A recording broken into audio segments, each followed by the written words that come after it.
CPU e memória dos Androids, né? Eles são componentes que eles dão muito defeito. Esses defeitos podem ser internos e pode ser externo. Quando eu digo interno, pode ser um defeito dentro do próprio componente. E aí já era. Só fazendo swap. Quando esse problema é externo, é problema por solda fria em alguma malha, ou um problema de curto-circuito em alguma malha, um problema de uma malha aberta, ou um problema de uma malha desconectada, ou uma fuga de corrente. Quando esses problemas externos acontecem, então a gente tem condições de resolver, tanto reparando a malha, ou no caso, você não encontrando, né, nada de errado, se fazer um rebale na CPU ou na memória. Se você é nosso aluno, já deve ter conhecido o módulo, se eu não me falha a memória, 12 e 13, né? Ou é 13 e 14, algo do gênero. Que tem o módulo falando sobre inicialização. Nesse módulo, a gente mostra todas as malhas específicas e importantes para que haja funcionalidade tanto na CPU quanto na memória.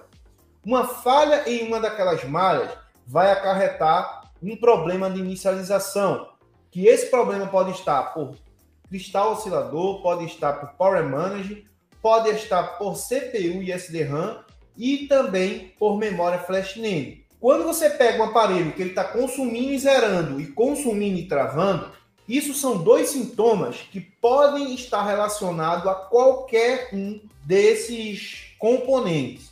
Lá no curso tem as aulas de inicialização e naquelas aulas, né, eu fiz testes reais aqui na placa, mostrando o que aponta um consumo X, o que aponta um consumo Y, um consumo Z, ou seja, dependendo do consumo, você mais ou menos tem a ideia do que possa ser. O aparelho consumiu e zerou com um consumo muito baixo, a gente vai desconfiar da CPU e de todas as malhas que estão relacionadas à CPU. Só que Power Manager, na hora da inicialização, ele trabalha malhas com a CPU. Quando você tem esses tipos de consumos, né?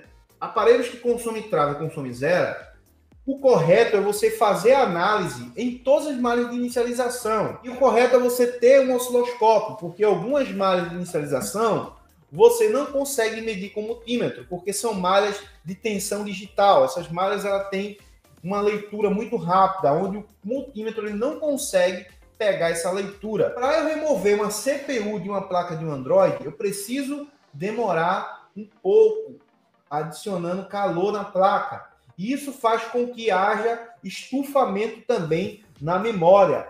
Então, em via das dúvidas, eu já faço o rebale nos dois. E quando eu remover a CPU e colocar novamente, pode ser que a memória agora pode ter dado uma estufada, e aí juntou algum pad por baixo, ou algum pad aí rachou. Então, justamente eu faço os dois. Mas o problema seria por CPU.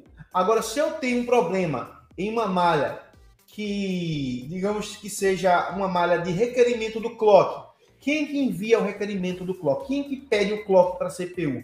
É a memória.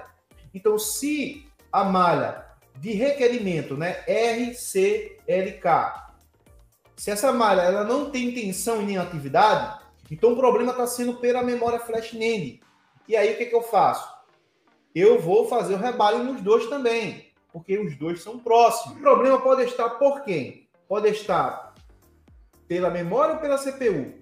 Pode estar pelos dois, pessoal. Por quê? Porque em uma falha da CPU em enviar um requerimento de clock, a memória ela vai travar no consumo. O problema está sendo pelo processador. Entenderam agora como é que é a lógica?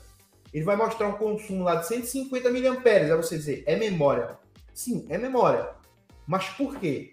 Pode ser por conta de uma alimentação do Power Manager, que a memória travou naquele consumo. Pode ser por uma atividade do processador, que deveria ter enviado para a memória e a memória travou porque não recebeu. E aí, o problema é memória? Não, o problema é outra coisa.